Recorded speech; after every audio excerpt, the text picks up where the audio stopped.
South India shopping mall the wedding మంత్ర సరికొత్త wedding collection south India shopping mall. అందరికీ నమస్కారం. మన ఆయుర్వేదం ప్రోగ్రామ్కి స్వాగతం. థైరాయిడ్ సమస్యతో చాలామంది బాధపడుతూ ఉంటారు. ముఖ్యంగా మహిళల్లో చాలా ఎక్కువగా థైరాయిడ్ సమస్యలు అనేవి వస్తూ ఉంటాయి. అండ్ అలాగే ఆడవాళ్ళతో పాటుగా మగవాళ్ళలో కూడా థైరాయిడ్ సమస్యలు వచ్చే అవకాశం ఉంది. విపరీతంగా లావైపోవడం, లేకపోతే విపరీతంగా సన్నగా అయిపోవడం, దానివల్ల చాలా సైడ్ ఎఫెక్ట్స్ రావడం, ఈ మెడికేషన్ తీసుకున్నప్పుడు కూడా సైడ్ ఎఫెక్ట్స్ వల్ల బాధపడుతున్నామని చాలామంది చెప్తున్నారు. మరి మన ఆయుర్వేద వైద్యంలో థైరాయిడ్ కోసం ఏదైనా చిట్కాలు ఉన్నాయా? చిన్న అంటే డైలీ మనం తినే ఆహార పదార్థాలనే మెడిసిన్గా మార్చుకోవచ్చా? ఈ విషయాలు తెలుసుకుందాం. మరి వంటింటి చిట్కాలు అనగానే మనకు గుర్తొచ్చేది ఎవరు? చిట్టిపొట్ల మధుసూదన్ శర్మ గారు.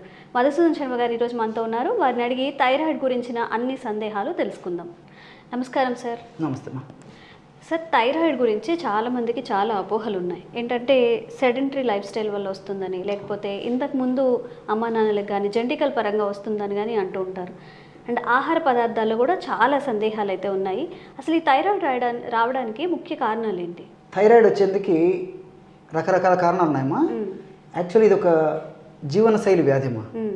సో ఆడవాళ్ళలో ఈ యొక్క సమస్య వస్తూ ఉంటుంది, మగవాళ్ళలో ఈ యొక్క సమస్య వస్తూ ఉంటుంది. కానీ ఎక్కువ శాతం మందిలో ఆడవాళ్ళలోనే ఎక్కువ వస్తుంటుంది. ఈ థైరాయిడ్ అనేది యాక్చువల్గా ఏమంటే గొంతు భాగంలో ఒక సీతాకొక చిలుక ఆకారంలో ఒక గ్రంథి ఉంటుందమ్మా, గ్రాండ్ ఉంటుంది. ఆ గ్రాండ్ పని సమర్థత లేకపోతే ఆ యొక్క పరిస్థితిని థైరాయిడ్ సమస్య అంటారమ్మా. ఇది తక్కువగా పనిచేస్తే కొన్ని సమస్యలు వస్తాయి, ఎక్కువగా పనిచేస్తే కొన్ని సమస్యలు వస్తాయమ్మా.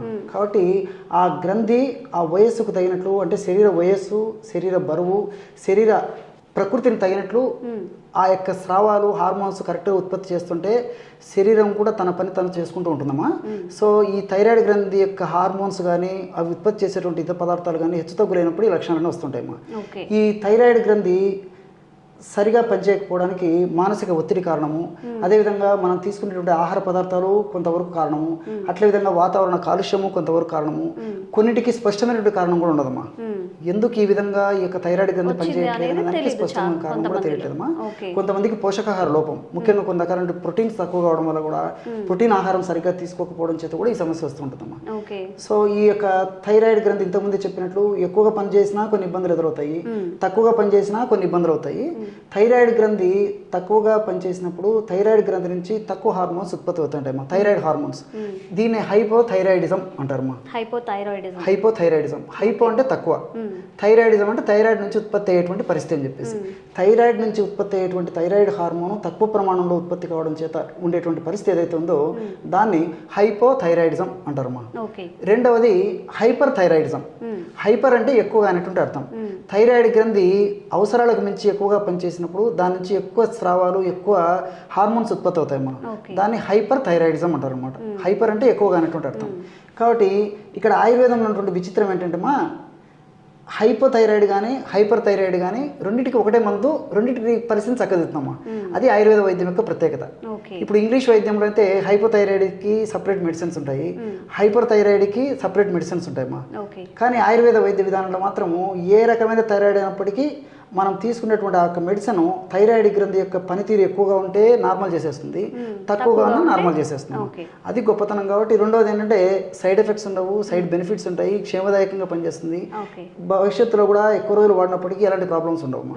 అలాంటి అనేక రకాలైనటువంటి ఔషధాలు ఉన్నాయమ్మా. వాటిల్లో మరి అద్భుతమైనటువంటి అనుభవపూర్వకమైనటువంటి అందరికీ తెలిసినటువంటి మన ఇంట్లో ఉండేటువంటి వంటింటి దినుసులతోనే ఒక మంచి ఫార్ములా చెప్తానమ్మా. చాలా అద్భుతంగా పనిచేస్తుంది. ఎంతోమంది వాడి సత్ఫలితాలు పొంది చక్కటి ఫీడ్బ్యాక్ ఇచ్చిన తర్వాతనే మరి మీరు అడిగారు కాబట్టి మన ప్రేక్షకుల కోసం వాళ్ళకందరికీ కూడా నేను తయారు చేసి కూడా చూపిస్తానమ్మా. ఓకే డాక్టర్ గారు, దీనికన్నా ముందు ఒక చిన్న సందేహం. థైరాయిడ్ ఉన్న వాళ్ళలో క్యాబేజ్, కాలీఫ్లవర్ ఇవన్నీ తినొద్దు అని చెప్తుంటారు. నిజంగా వాటిని అవాయిడ్ చేయాల్సిన ప్రాధాన్యత ఉందంటారా? నిజంగా చాలా చాలా మంచి ప్రశ్నమ్మా. నిజంగా దైనందిన జీవితంలో మా ప్రాక్టీస్కు వచ్చేటువంటి పేషెంట్స్లో కూడా థైరాయిడ్ పేషెంట్స్ చాలా మంది అడుగుతుంటారమ్మా. మరి మీరు చాలా మంచి ప్రశ్న అడిగారమ్మా. ఇది మరి వేలాది మందికి, లక్షలాది మందికి కూడా ఈ యొక్క సందేహం నివృత్తి అయ్యడానికి ఉపయోగపడుతుంది. ఈ క్యాబేజీ, క్యాలీఫ్లవర్, సోయా థైరాయిడ్ వాళ్ళు వాడకూడదని చెప్పేసి కొంతమంది, వాడొచ్చు అని చెప్పేసి కొంతమంది, రకరకాల అపోహలు, అనుమానాలు, సందేహాలు ఉన్నాయమ్మా. దీంట్లో క్లారిటీ చాలా మందికి లేదమ్మా. సో వాటికన్నిటికి నేను క్లారిటీ చేస్తాను తల్లి. ఓకే. సో ఈ యొక్క క్యాబేజీ, క్యాలీఫ్లవరు, అదేవిధంగా సోయాబీన్స్లో గాయిట్రిన్స్, అదేవిధంగా థయోసైనైడ్స్, ఫ్లేవనాయిడ్స్ అని చెప్పేసి రసాయన పదార్థాలు ఉంటాయమ్మా. గాయిట్రిన్స్, థయోసైనైడ్స్, ఫ్లేవనాయిడ్స్ ఈ మూడు పదార్థాలు ఉంటాయి. అంటే క్యాబేజీలు ఉంటాయి, క్యాలీఫ్లవర్లు ఉంటాయి, సోయాలు ఉంటాయి. కానీ ఈ యొక్క గాయిట్రిన్స్ వచ్చేసి అయోడిన్ని థైరాయిడ్ గ్రంథికి దగ్గరికి పోనివ్వకుండా అడ్డుకుంటాయమ్మా. అదేవిధంగా ఈ ఫ్లేవనాయిడ్స్ వచ్చేసి థైరాయిడ్ హార్మోన్ సరిగ్గా ఉత్పత్తి చేయకుండా ఫ్లేవనాయిడ్స్ ఇది చేస్తాయి. తర్వాత మూడోది వచ్చేసి థయోసైనైడ్స్ అమ్మా. థయోసైనైడ్స్. ఆ థయోసైనైడ్స్ మెదడులో టీఎస్హెచ్ అని చెప్పేసి ఒక హార్మోన్ ఉత్పత్తి అవుతుందమ్మా. ఆ హార్మోన్ థైరాయిడ్ స్టిమ్యులేటింగ్ హార్మోన్ సరిగా ఉత్పత్తి కాకుండా ఆ ఉత్పత్తి అయినటువంటి హార్మోన్ కూడా థైరాయిడ్ గ్రంథిని చేరకుండా అడ్డుకుంటుందమ్మా. సో థయోసైనైడ్స్ కాబట్టి గాయిట్రిన్స్ థైరాయిడ్ గ్రంథిని దెబ్బతీస్తాయి, థయోసైనైడ్స్ ఈ థైరాయిడ్ గ్రంథిని దెబ్బతీస్తాయి. అందులో ఉన్నటువంటి ఫ్లేవనాయిడ్స్ ఈ క్యాబేజీ, క్యాలీఫ్లవరు, సోయాలు ఉన్నటువంటి ఈ ఫ్లేవనాయిడ్స్ కూడా థైరాయిడ్ గ్రంథిని దెబ్బతీస్తాయమ్మా. కానీ ఇక్కడ మనం ఆలోచన చేయాల్సింది ఏంటంటే ఉడికించినప్పుడు, వేడి చేసినప్పుడు, ఉడికించినప్పుడు ఇందులో ఉన్నటువంటి గాయిట్రిన్స్, ఫ్లేవనాయిడ్స్, థయోసైనైడ్స్ తగ్గిపోతాయమ్మా, నశించిపోతాయమ్మా. కాబట్టి ఉడికించినటువంటి పదార్థాలు కొద్దో గొప్ప ఎప్పుడో ఒకసారి వాడుకోవడం వల్ల ఇబ్బంది ఉండదు, కానీ మరీ పూర్తిగా నోరు కట్టుకుని అవాయిడ్ చేయాల్సినటువంటి అవసరం అయితే లేదమ్మా. ఇప్పుడు మనం క్యాబేజీ పచ్చివి తీసుకోము, సోయా పచ్చివి తీసుకోము, క్యాలీఫ్లవర్ పచ్చివి తీసుకోము, ఇవన్నీ ఉడకబెట్టే కదమ్మా తీసుకునేది. ఉడకబెట్టేసరికి ఈ యొక్క మూడు కూడా పోతాయమ్మా. గాయిట్రిన్స్ పోతాయి, థయోసైనైడ్స్ పోతాయి, ఫ్లేవనాయిడ్స్ పోతాయి. సో ఉడకబెట్టి తీసుకోవడం వల్ల ఇబ్బంది ఉండదమ్మా. చాలా మంచి ప్రశ్న అడిగారమ్మా. ఈ యొక్క వీడియో ద్వారా చాలా మందికి ఆ డౌట్ కూడా నేను తీరుతుందని అనుకుంటాను. అలాగే ఈ రోజు మరి మా కోసం ఆ చిట్కా ఏంటో చెప్తారా థైరాయిడ్ తగ్గడానికి? తప్పకుండా. దీనికి కావాల్సిన పదార్థాలు 4 పదార్థాలమ్మా. అన్నీ మీకు తెలిసినటువంటివే. ఎలా కలుపుకోవాలో, ఎలా తయారు చేయాలో చేసి కూడా చూపిస్తాను తల్లి. ధనియాలను వేయించి చేసినటువంటి చూర్ణము ఒక 20 గ్రాములు తీసుకోవాలమ్మా. ఔషధం తయారు చేసి చూపించేది కొద్దిగా మాత్రమే ఇందులో కలపడం జరుగుతుందమ్మా. ధనియాలను వేయించి చేసినటువంటి చూర్ణము 20 గ్రాములు. అదేవిధంగా పసుపు అమ్మా, పసుపు చూర్ణం, పసుపు కొమ్మలను దంచి తయారు చేసుకునేటువంటి చూర్ణము 20 గ్రాములమ్మా. అదేవిధంగా శొంఠి చూర్ణం అమ్మా. శొంఠి అంటే అల్లాన్ని ఎండబెట్టి తయారు చేసినటువంటి ఇది ఏదైతే ఉందో దాన్ని శొంఠి అంటారమ్మా. శొంఠి పొడి కూడా మనకు మార్కెట్లో దొరుకుతుందమ్మా. శొంఠి చూర్ణము ఒక 20 గ్రాములు తీసుకోవాలి. అదేవిధంగా మిరియాల చూర్ణం, ఇవి ఒక స్పూన్ వేసుకుంటే సరిపోతుందా? ఇది కూడా సేమ్ 20 గ్రామ్స్ తీసుకోవాలి. సో అన్ని సమానంగా తీసుకోవాలమ్మా. మిరియాల చూర్ణం కూడా 20 గ్రాములు తీసుకోవాలి. ఇప్పుడు మొత్తం 4 పదార్థాలమ్మా. ధనియాల చూర్ణము, అదేవిధంగా పసుపు చూర్ణము, శొంఠి చూర్ణము, మిరియాల చూర్ణం. క్వాంటిటీస్ కరెక్ట్గా గుర్తుపెట్టుకోండి. నిజంగా ఒక స్పూన్ మిరియాల పౌడర్ వేసారంటే ఇంకంతే, తాగారంటే సమ్మర్కి ఇంకా ఎక్కువ వేడి చేసే అవకాశం ఉంది, ఇంకా స్టమక్ కూడా అప్సెట్ అవుతుంది, కాబట్టి జాగ్రత్తగా వేసుకోండి. కాబట్టి మనం సమానంగా కలుపుకుంటున్నామా, కాబట్టి వాడేటప్పుడు చాలా తక్కువ ప్రమాణం వాడుకుంటాం కాబట్టి మనం ఇందులో మిరియాలు ఇదే పద్ధతిలో కలపడం వల్ల కూడా ఎలాంటి ఇబ్బంది ఉండదమ్మా. చూడండి, బ్రహ్మాండమైనటువంటి ఈ థైరాయిడ్ గ్రంథి పనితరాన్ని సమర్థవంతంగా చేసేటువంటి అద్భుతమైనటువంటి పౌడర్ రెడీ అయిపోయింది. ఓకే, కాంబినేషన్లో మంచిగా పనిచేస్తాయండి పసుపు, ధనియాలు, మిరియాలు, ఇంకా శొంఠి.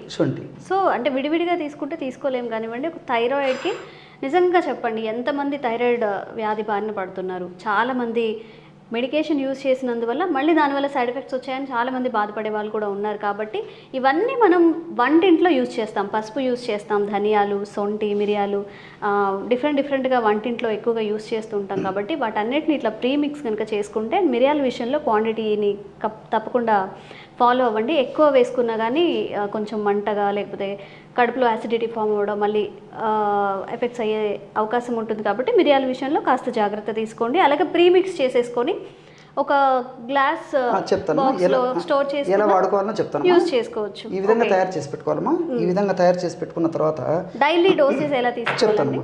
రోజు 2 టైమ్స్ వాడుకోవాలమ్మా. వాటర్లో మిక్స్ చేసుకోవాలి. రోజు ఉదయం ఆహారానికి ఒక అరగంట ముందు, రాత్రి ఆహారానికి ఒక అరగంట ముందమ్మా ఈ 4 పదార్థాలు కలిపి తయారు చేసుకున్నటువంటి చూర్ణం.